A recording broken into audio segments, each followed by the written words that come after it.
Many doctors and scientists come from families where a mother or father was also a doctor or a scientist.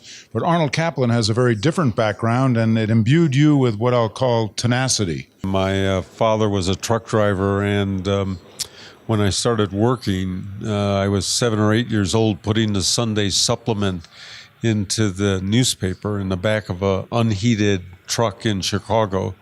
And every time I got onto that truck, my father said to me, "You will not be a truck driver. You will go to college, or I will break every bone in your body." And he never smiled when he said that. So you took that advice to heart. How did you go from that humble beginning to being the very esteemed doctor of science that you are? I think the one single personal attribute which will allow you to have success in any profession is perseverance.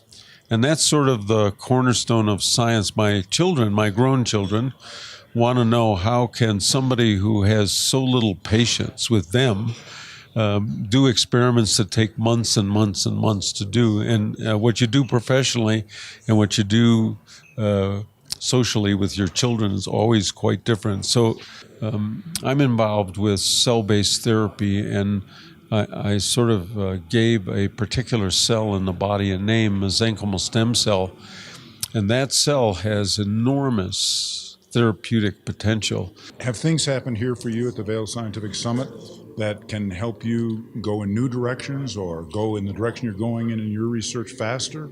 What was interesting in the first session, which was all physicians talking about different techniques that they use, at the end of each one of their talks, they say, well, here's what we have, and we hope that the scientists in the audience will make it better. And so you don't go to a meeting where a clinician says, I'm doing this, but I know it can be done better. Help me do that. And so, of course, that stimulates all of us to think in a different way about a clinical problem and try to use our scientific knowledge. This is also a turning point for the Steadman Center in a way which is going to make it one of the most unusual medical care institutions in the world. Well, congratulations on what you've been doing. Dr. Arnold Caplan, his father delivered the newspaper in a truck, and he's delivering the future of medicine.